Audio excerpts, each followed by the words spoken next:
This is Hannibal from thehannibaltv.com, and I'm backstage at the wrestling event here at the Cauliflower Alley Club 2019 with the quintessential stud muffin, Joel Gertner. How are you doing today? I'm doing pretty good. Thank you. You had a long flight to get here, I imagine. Long, but uneventful, and yeah, now I'm just ready for my first time out here. Became a lifetime member a year or two ago, and just to be at your first reunion and be involved. I'm doing this seminar and just really looking forward to that. And hanging out, meeting people, it's a blast. And it's a lot of fun. The seminar, it's going to be with the Blue Meanie on character development. What are some of the things you're going to cover? Because we're going to be airing this, so this is a little preview for you fans out there. Yeah, it's mainly about character development for professional wrestling and just evolving your own character and your own gimmick, or if a character or gimmick is given to you, how to find inspiration to make it your own.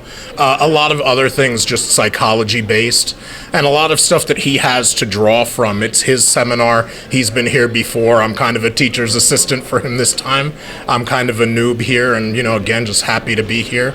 I've got a seminar that I try to teach as regularly as possible, and it's called Everything But the Wrestling, because I don't do anything between the ropes. I'm not athletic. I'm not that guy. But as a talker, as a hype man, and as somebody who kind of paints with colors and fills in between the lines, what my seminar is usually all about is literally everything but the wrestling. And that could be, taking care of your business as an independent contractor, and all sorts of things. But it's going to be mainly aiding Meanie and just talking about character development, psychology, and just kind of bolstering everything that he's talking about from my point of view as, again, a non-wrestler. Were you on that infamous one-night stand event when he was attacked? I was there that night. Yeah, I did one of the one-night stands, and that was the one, yeah. What was your reaction to everything that happened that night? I didn't know anything had happened as it relates to Meanie until after the fact. So I can only speak to my own experience. And for me, growing up in Brooklyn, in New York City, it was a dream come true. You know what I mean? I grew up on WWF TV. So to work at the Manhattan Center, where I used to go see Monday Night Raw, the first however many episodes, and it was a blast, man. It was surreal, How often do you get to work for the company that raised you and taught you what wrestling was? How often do you get to shake hands with a billionaire? How often do you get to work with your heroes? It was amazing, yeah. And what's your secret to the young-looking face? You still look the same as when I was in high school. Oh, I'm not sure, man. I guess maybe the cholesterol goes to here and lubricate. I don't know. I mean, not to make a racial joke or one that's like a racial joke, but I guess fat don't crack. You know what I mean? I have no idea. All right, and anything you want to say to close this off?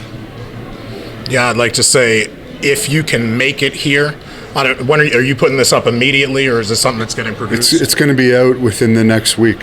Within the next week. If you're not here and if you're watching all of the stuff from Cauliflower Alley, make sure you get here next time, because I was at StarCast last year, and I do all kinds of conventions, near home and away from home, go to wrestling shows and everything. But this is really unique, and it's really the kind of place where if you haven't been here before, you'll love it. Everybody here just really, really loves wrestling, and these are people who have loved wrestling the longest. If you're young and you think you wouldn't fit in here, give it a chance and get out here, because you'll learn about the history of wrestling. If you crave to get more information about what wrestling used to be like in the territory days and everything, you'll be hearing it straight from all the horses' mouths themselves. And the wrestlers are also more accessible than at a WrestleCon too, from what I've noticed. Everybody's super friendly, and it's just really, it is a fraternity vibe. It is a family vibe, and that's what this place is. Above all else, it's a charitable organization that allows wrestlers to, through the love of wrestling, just be benevolent and help wrestlers. Okay, thank you very much. I think we're about to get run over, so we'll close it at that. All right. Thank you, Hannibal.